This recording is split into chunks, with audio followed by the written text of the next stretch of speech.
मात श्री नर्मदे हर, नर्मदे हर, नर्मदे हर।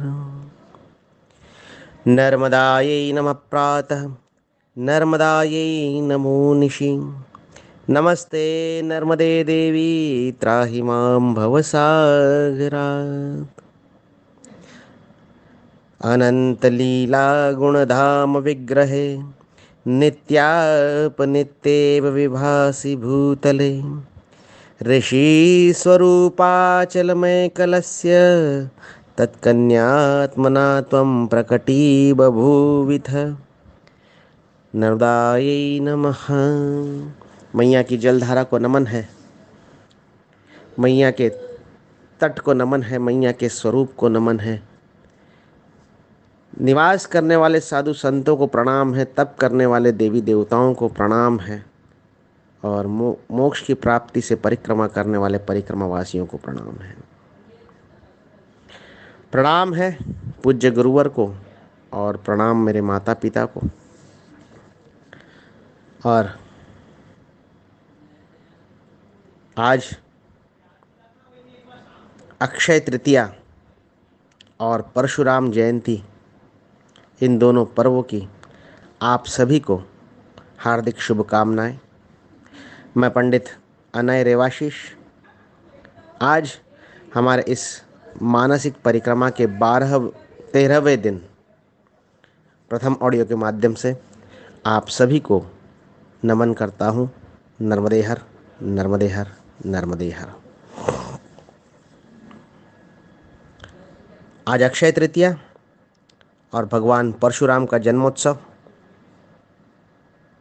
दोनों ही मैया के तट पर विशेष महत्व के हैं। स्थान स्थान पर आपने सुना होगा कि भगवान परशुराम जी का और मैया का क्या संबंध है। अनेक स्थानों पर श्राद्ध तर्पण किए और अनेक पराक्रम की घटनाएं मैया के तट पर भगवान परशुराम ने करी। और अक्षय तृतीया है, अर्थात ये तृतीया जो आज की है ये कभी क्षय नहीं होती। अन्य जो भी तिथियां हैं उनमें क्षय वृद्धि होती रहती। हमारे पंचांग का ये बड़ा ही खूबसूरत तथ्य है कि क्षय और वृद्धि, और इसके अनुसार दिनमान हम तय करते हैं। बड़ा ही शुद्ध पंचांग है हमारा। और आज से 100 वर्ष बाद कब चंद्रोदय होने वाला है ये हम आज बता सकते हैं। आज के चंद्रोदय की गणित और आज के चंद्रोदय का समय 100 वर्ष पूर्व भी लिखा हो सकता है। इतना वैज्ञानिक परिपूर्ण वो है। और उसमें से आज की तृतीया जिसका क्षय नहीं होता, अर्थात चंद्रमा और सूरज की जब गति का मिलान होता है तब वो जो तिथि बनती है, तो कभी कभार जो है संपूर्ण दिनमान में वो तिथि नहीं रहती, इसलिए उसे क्षय मान लिया जाता है। परंतु आज की जो तृतीया है इसका क्षय कभी नहीं होता। और इसके पीछे धार्मिक तो है ही, भौगोलिक कारण भी अनेक हैं, और इसमें वैज्ञानिक कारण भी अनेक हैं। आज के दिन कुछ भी हो जाए, चंद्रमा और सूर्य की गति इस प्रकार से रहती है कि प्रातःकाल सूर्योदय के समय हमेशा तृतीया ही आती है, और इस तृतीया का कभी क्षय नहीं होता। ऐसे अक्षय तृतीया के दिन आप सभी को हार्दिक शुभकामनाएं। हमारे संपूर्ण पर्व जो हैं ये संपूर्ण रूप से वैज्ञानिकता लिए हुए हैं। प्रत्येक एकादशी ले लो, चतुर्थी ले लीजिए, या फिर श्राद्ध पक्ष ले लीजिए, नवरात्र ले लीजिए, गणपति उत्सव ले लीजिए, दीपावली, होली, राखी, सारे पर्व जो हैं ये ब्रह्मांड मंडल के समय चक्र से जुड़े हुए हैं। और इतनी वैज्ञानिकता मात्र सनातन पंचांगों में ही आपको मिलेगी। अन्यथा आज तो ईद भी है, परंतु ईद होगी कि नहीं होगी यह कल तक मालूम नहीं रहता।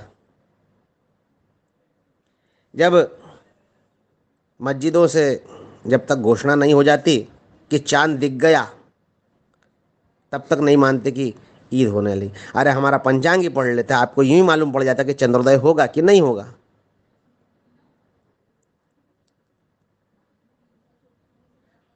तो दुनिया कितनी पीछे है हमारे से। आज भी ग्रोगेरियन कैलेंडर में जो त्रुटियां हैं उसको उसकी पूर्ति के लिए लगभग 300-400 साल बाद एक दिन घटाया या कम किया जा सकता है। पूरी संपूर्ण जानकारी तो मुझे नहीं है, परंतु ऐसा होता है, ये मुझे जानकारी है। आज भी ग्रोगेरियन कैलेंडर जनवरी, फरवरी, मार्च, ये इसमें भी अशुद्धि है, जबकि ये तो संपूर्ण विज्ञान की दूरबीनों से देखकर बने हुए हैं। परंतु हमारे ऋषि मुनियों की धारणा शक्ति, ध्यान शक्ति इतनी अधिक तीव्र थी कि वो ऋषि मुनि नहीं थे, वैज्ञानिक थे, और उन्होंने ही लिख दिया है कि ये अक्षय तृतीया, इस तृतीया का कभी क्षय नहीं होगा। और ब्रह्मांड का जो सूर्यमंडल का जो चक्र है, चंद्रमा और सूर्य का जो चक्र है, वो आज यहाँ पर प्रातःकाल हमेशा पूर्ण होगा, और यहाँ पर तिथि ये कभी परिवर्तित हो नहीं सकती। इतना वैज्ञानिक हमारा धर्म है। और इसी के कारण सत्य सनातन धर्म की जय हमेशा बोलना ही पड़ेगी। इतनी अधिक गहराई है हमारे सत्य सनातन धर्म में, और नियम जो है हमारे, वो इतने नियमावली इतनी गहन है कि उस पर यदि चर्चा करें तो वो विषय ही अलग हो जाता है। और इतने नियमों का से व्यक्ति आज बंधना नहीं चाहता, स्वच्छंद रहना चाहता है, लिबरल रहना चाहता है, फ्री रहना चाहता है, फ्रीडम ग्रहण करना चाहता है। इसलिए जो है वो लिबरल बन जाता, सो कॉल्ड सेक्युलर बन जाता है, सो कॉल्ड कम्युनिस्ट बन जाता है।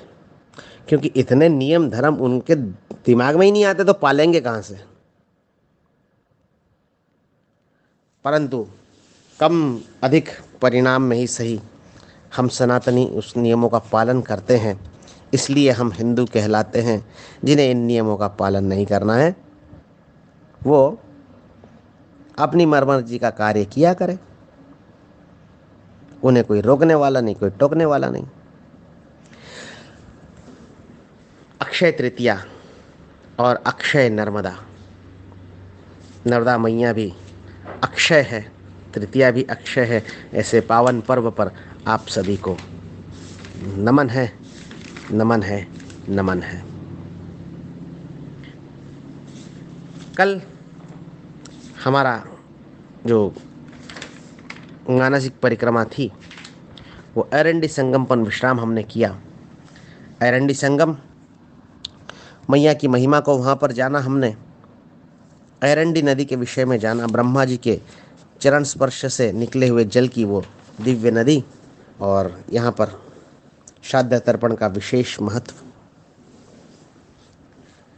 यहाँ से हम आगे जाते हैं तो पुनः थोड़ा जंगलों में प्रवेश करना पड़ता है, तो पुनः हम कपिल धारा हमें मिल जाती है।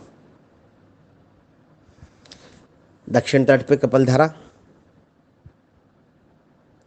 और उत्तर तट पे जब थे कपिल धारा में, यहाँ पर उत्तर तट और दक्षिण तट में कुछ ज़्यादा फर्क नहीं पड़ता, मात्र 15-20 फीट का, बस बीच में से एक छोटी सी धारा मैया की बहती रहती है।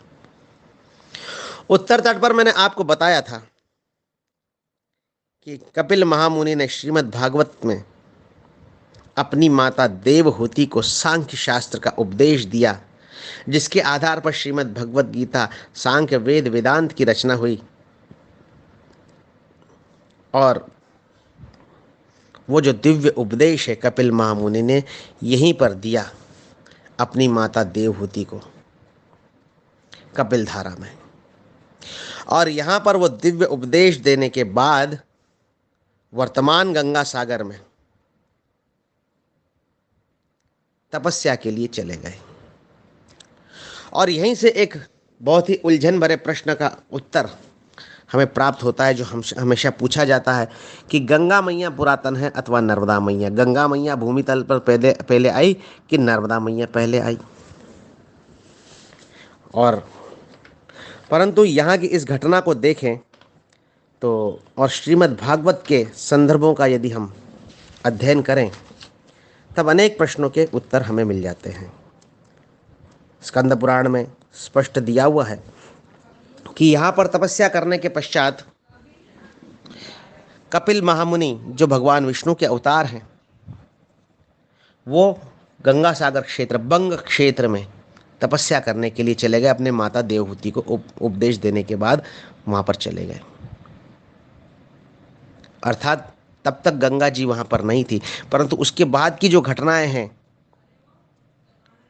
उससे ये सिद्ध हम कर सकते हैं कि नर्मदा मैया पहले आई थी और गंगा मैया बाद में।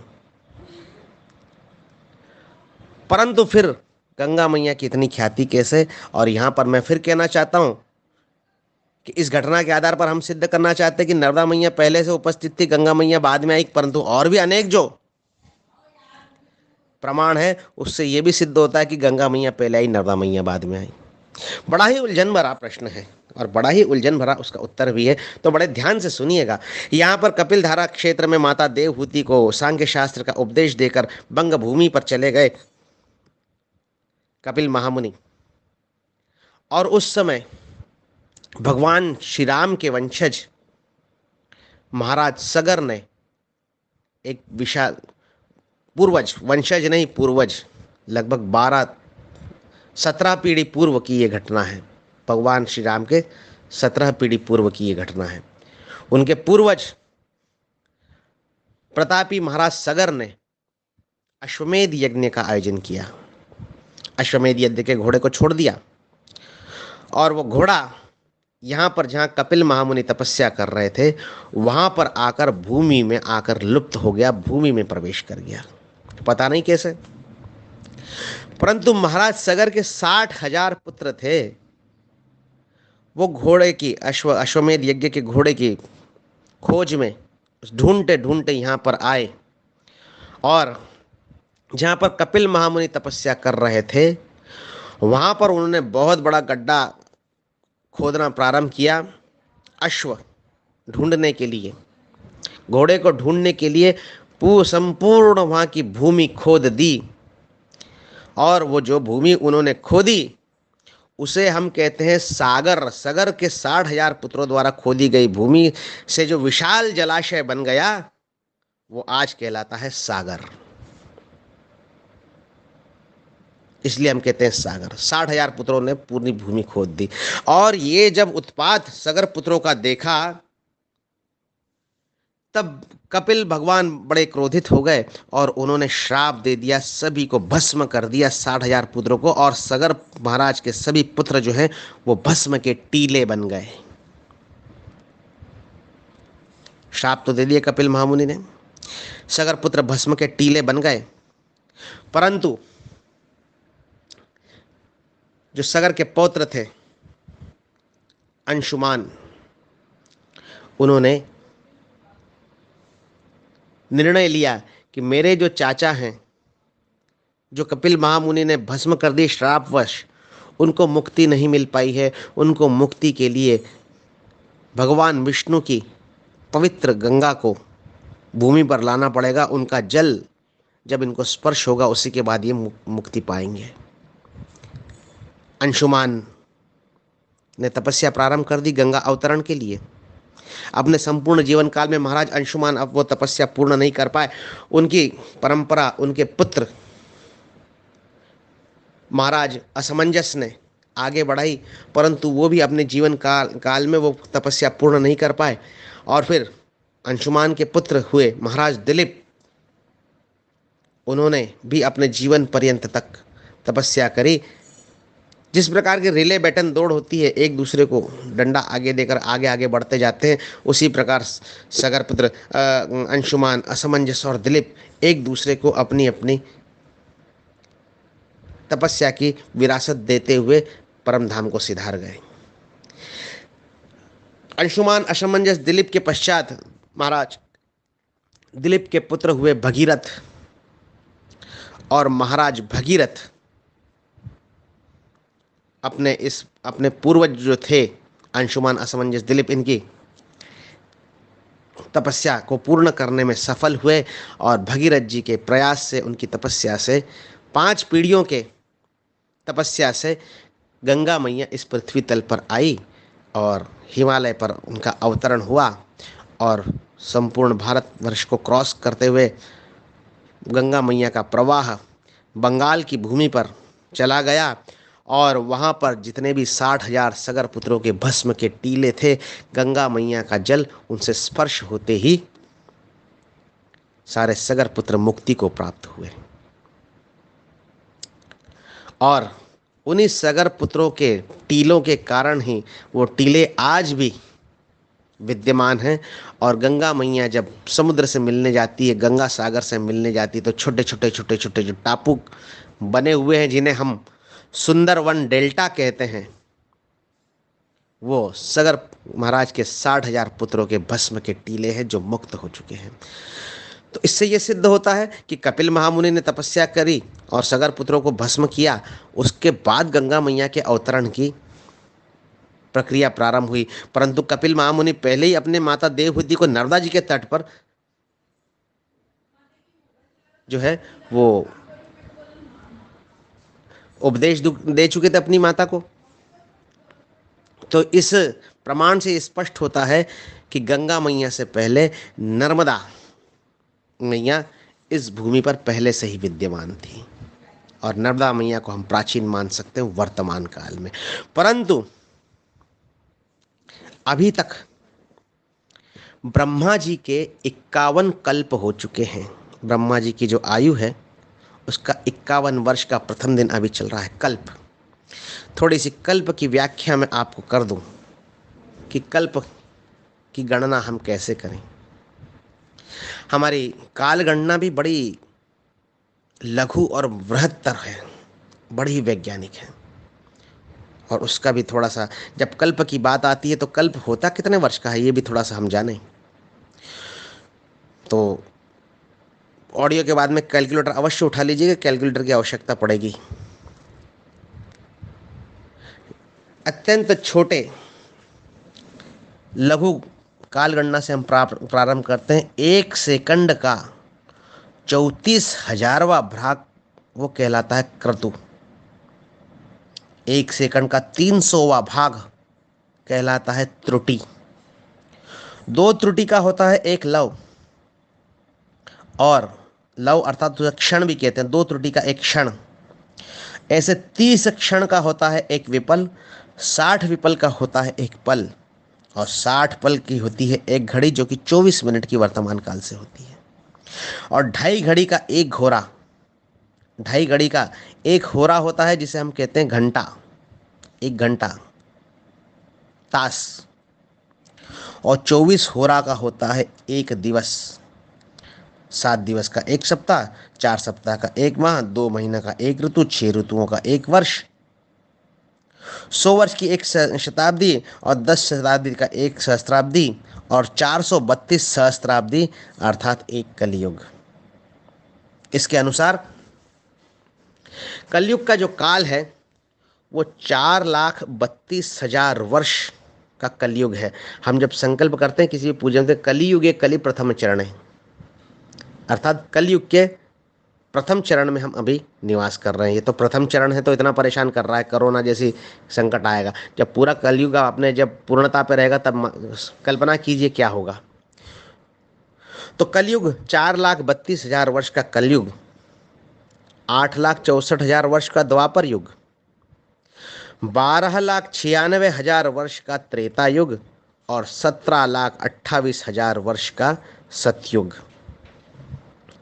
अर्थात 43,20,000 वर्ष की एक चतुर्युगी, चारों युगों का यदि वर्ष मिला लिया जाए तो उसे कहते हैं चतुर्युगी, जो कि होती है 43,43,20,000 ईयर्स। और ये 43,20,000 वर्ष ऐसी जब 71 चतुर्युगियां होती हैं, 71 चतुर्युगी, 71 चतुर्युगी, तो 30,67,60,20,000 वर्ष जब हो जाते हैं 71 चतुर्युगियों के, तो उसका होता है एक मनवंतर। एक मनवंतर, और ऐसी 1,000 मनवंतर जब हो जाते हैं तब होता है एक कल्प, जो कि लगभग 4,29,40,80,000 वर्ष का होता है। और वो ब्रह्मा जी का एक दिन कहलाता है। और ब्रह्मा जी का ये 51वां वर्ष है। तो इसका और इतने कल्पावली का और नर्मदा मैया और गंगा मैया का क्या संबंध? पहले की कथा में मैंने आपको बता दिया कि नर्मदा मैया पुरातन है और गंगा मैया बाद में आई, परंतु इस कल्प कथा से ये प्रमाणित होता है कि सर्वप्रथम गंगा मैया आई, क्योंकि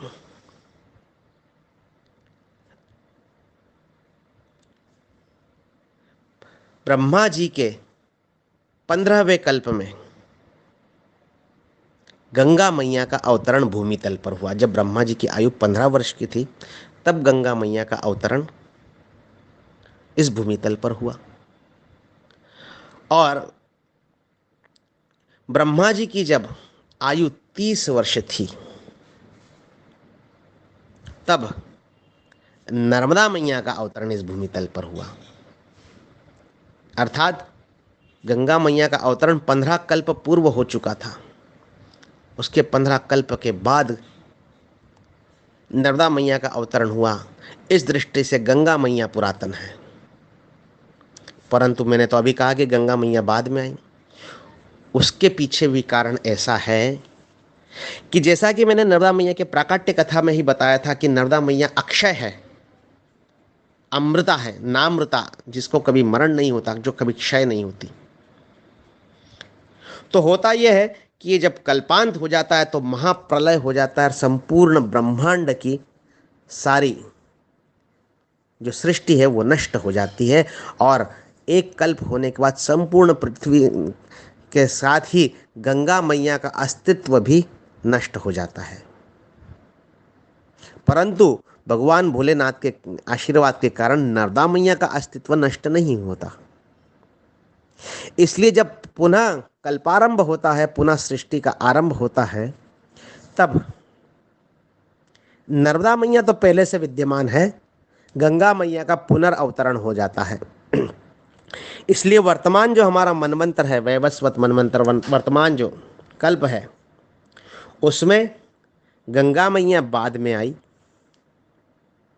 नर्मदा मैया पहले आई। परंतु यदि संपूर्ण कल्पावली देखें तो उसमें गंगा मैया पहले आई, नर्मदा मैया बाद में आई। बड़ा ही हौच-पौच सा उत्तर आपको लग रहा होगा, परंतु इसको इस प्रकार से माने, हमारे घर 50 वर्ष से हमारा घर है, और घर में जब घर की आयु 15 वर्ष की रहती है तब जाकर हमारे यहाँ पुत्र की प्राप्ति होती है। और जब उस घर की आयु 30 वर्ष की होती है तो हमें एक पुत्र और प्राप्त होता है। परंतु पहला पुत्र क्या है कि बाहर जाता है, नौकरी धंधा करता है, फिर घर में आता है, बाहर जाता है, फिर नौकरी धंधा करता है, फिर घर में आता है, लेकिन दूसरा पुत्र जो है वो घर में ही बना रहता है। तो इसलिए घर में आने, यदि मान लीजिए आज हमारा पुत्र घर में आया है तो उसमें घर का निवास अभी से शुरू होगा, तो जो पहले से पुत्र रह रहा है वो वरिष्ठ होगा, बाद में आया हुआ कनिष्ठ है, परंतु उसका जन्म पहले हो चुका है इसलिए वो वरिष्ठ है, इसकी आयु अधिक है। तो इसी प्रकार गंगा मैया की आयु अधिक है, नर्मदा मैया की आयु कम है, परंतु कल्पारंभ के समय नर्मदा मैया हमेशा अक्षय स्वरूप में उपस्थित रहती है। इसलिए नर्मदा मैया वर्तमान में पुरातन है, परंतु संपूर्ण काल में यदि देखें तो गंगा मैया पुरातन है। मेरे तो समझ में ये गणित आ गया है, जिसकी समझ में नहीं आया हो वो मुझे हमारे मानसिक परिक्रमा समाप्त होने के बाद अवश्य कॉल कर सकता है। मैं उन्हें प्रेम से समझा दूंगा कि कैसे होता है। मात श्री नर्मदे हर। और ये सारी कथा जो है, ये कपिल धारा की कथा से यदि हम श्रीमद् भागवत को जोड़ें तो ये संपूर्ण जो है वो गणित समझ में आता है। और जिस दोनों कह सकते हैं कि गंगा मैया भी पुरातन है, नर्मदा मैया भी पुरातन है, गंगा मैया भी बाद में आई और नर्मदा मैया भी बाद में आई, दोनों कथन को हम सही मान सकते हैं। नर्मदे हर। गोपाल कृष्ण भगवान की जय हो।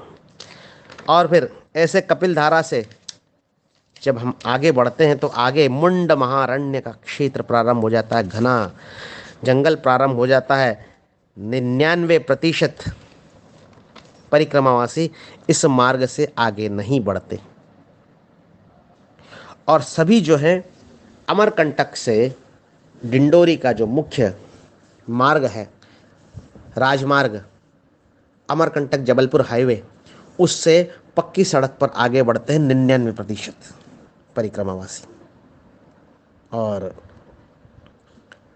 जब हम उस 99% के साथ में जाते हैं तो गाड़ा सराई, गोरखपुर आदि गांव से होते हुए हम डिंडोरी पहुंच जाते हैं। मैया के तट से लगभग कहीं पर 8 किलोमीटर तो कहीं 20 किलोमीटर दूर हम चलते हैं, क्योंकि यहाँ से कपिल धारा से यदि जंगल का मार्ग पकड़ के हम यदि उतरें तो बड़ा ही दुर्गम मार्ग है।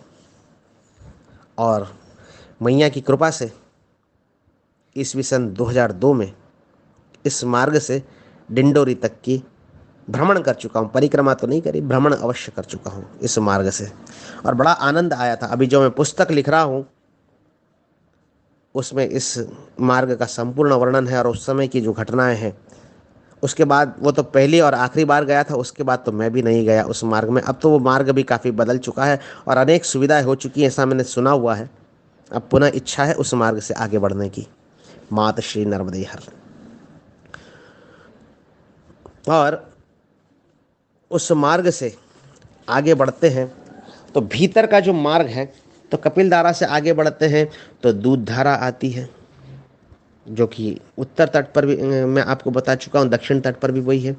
और यहाँ जो है गांव जो है पकरी सोंडा, किरंगी, गरका मट्टा, कोठी, घुघरा, बंजर टोला, सिवनी संगम, पत्थर कूचा, करबे मट्टा, मझिया खार, गोमती संगम, लक्ष्मण मांडवा, अनेक अनेक बिल्कुल संपूर्ण गोंड आदिवासियों के ग्राम आते हैं और बड़े ही प्रेमी होते हैं। ये बैगा और गोंड जो वनवासी होते हैं बड़े ही प्रेमी होते हैं। हालांकि पिछड़े होते हैं आर्थिक रूप से, परंतु बड़े ही प्रेमी होते हैं। मुझे तो बड़ा प्रेम मिला था जब मैं गया था इसमें, इस मार्ग से। तो और क्या बताएं साहब, बड़ा इस मार्ग की तो बड़ी ही सुंदर वो है। और जो भी इस मार्ग से, और मैं तो कहता हूँ कि भले इस मार्ग से न हो, परंतु जब हम मुख्य मार्ग से जाते हैं तो मार्ग में अमरकंटक के बाद की पहाड़ियों के उतरने के बाद जगतपुर नाम का एक ग्राम आता है। वहाँ से तो भी हम यदि दाहिने हाथ पर मुड़कर बिल्कुल पकरी सोंडा, करबे मट्टा ये गांव यदि छोड़ दें जो अत्यधिक वन में, परंतु कम वन के मार्ग से यदि हम जाएं तो ये बड़ा उत्तम होगा, क्योंकि इस क्षेत्र में ईसाई मिशनरियों ने अपने पैर फैलाना प्रारंभ कर दिए हैं। और हमारे सनातनियों की, हमारे वनवासी बंधुओं की आस्थाएं जो हैं, ईसाई धर्म के जो अनुयायी हैं वो अनेक अनेक प्रलोभन से उन्हें मोहित करने लग गए हैं और हमारे धर्म के वहाँ पर धर्मांतरण का कार्य चल रहा है। परंतु यदि परिक्रमावासी भले ही ये कपिल धारा से सीधे न उतरते हुए, यदि हम जो कष्टकारक, अधिक कष्टकारक मार्ग है उसे छोड़ते हुए अमरकंटक पहाड़ से उतरकर जगतपुर नाम का जो गांव आता है वहाँ से यदि हम पुनः वन में प्रवेश करें और परिक्रमावासियों का आवागमन यदि इस क्षेत्र में हो जाए तो हो सकता है कि परिक्रमा इन वनवासियों में जो ये ईसाई मिशनरी कार्य कर रहे हैं वो कुछ हद तक उस पर लगाम लग सकती है, परंतु 99% जगतपुर से भीतर जाते नहीं है, सीधे निकल जाते हैं डिंडोरी, जो सुखपूर्वक मार्ग है, जिस पर कोई समस्या नहीं है, इस मार्ग से चले जाते हैं। और इस मार्ग से जब जाते हैं तो अमरकंटक से 5-6 किलोमीटर दूर अमरकंटक छत्तीसगढ़ का जो बॉर्डर है, वहाँ पर जो है कबीर चबूतरा नाम का स्थान आता है। और संत कबीर ने यहाँ पर आत्मचिंतन किया था। और सुबह 8 बजे से 9 बजे के बीच में यहाँ पर जो कुंड है उसमें ऐसा दूध की धारा प्रवाहित होती है। आज भी ये चमत्कार यहाँ देखने को मिलता है। और कबीर जी ने अनेक अनेक सुंदर दोहे लिखे और अपने जीवन का दर्शन उन्होंने दिया, परंतु मैंने अनेक दोहों का अध्ययन किया गया। कबीर जी ने अपने दोहे की रचना मुख्य रूप से 2 स्थान पर नर्मदा मैया के किनारे करी थी। एक तो ये अमरकंटक, दूसरा स्थान आता है जो मैंने मंगलेश्वर शुक्लेश्वर भरूच के पास बताया था, वहाँ पर आता है कबीर वट। तो ये 2 स्थानों पर मुख्य रूप से अपने दोहों की रचना करी, परंतु इन दोहों में थोड़ा सा मैं खिन्न रहूँगा कबीरदास जी महाराज से। इन दोहों में एक भी नर्मदा मैया के प्रशंसा पर उन्होंने दोहा नहीं लिखा। मैंने बहुत ढूंढा पर मुझे नहीं मिला। और जब हम जाते हैं यदि जंगल के मार्ग से, तो उसका तो खैर एक आकर्षण ही अलग है। और फिर उसके बाद कबीर चबूतरे से आगे बढ़ते हैं और दोनों जंगल मार्ग का भी वर्णन साथ साथ में करते जाऊंगा। अभी जो हम 10-12 किलोमीटर दूर चल रहे हैं मैया के तट से, उनका दोनों का जंगल मार्ग का और पुरातन मार्ग का मैं साथ साथ में करना चाहूँगा। मात श्री नर्मदे हर। और अगले ऑडियो के पास बाद अगला ऑडियो जो है अभी आ गया सुबह, अगला ऑडियो सायंकाल 4 बजे के आसपास आपके सम्मुख आएगा। तब तक के लिए आप सभी को जय श्री कृष्ण, परशुराम जयंती, अक्षय तृतीया की पुनः हार्दिक शुभकामनाएं। मात श्री नर्मदे हर। मेरा मोबाइल नंबर नोट कर लीजिएगा। यदि गंगा मैया पहले नर्मदा मैया बाद में, नर्मदा मैया पहले गंगा मैया बाद में, यदि आपको समझ में नहीं आया हो तो मोबाइल नंबर मेरा नोट कर लीजिएगा। हमारी मानसिक परिक्रमा समाप्त होने के पश्चात इस पर विस्तार से चर्चा करेंगे। नंबर है 9826764226। मात श्री नर्मदे हर। काल हर, दुख हर, दारिद्र्य हर, संताप हर, क्लेश हर, सबका भला कर। मात श्री नर्मदे हर। जिंदगी भर, जिंदगी भर, जिंदगी भर।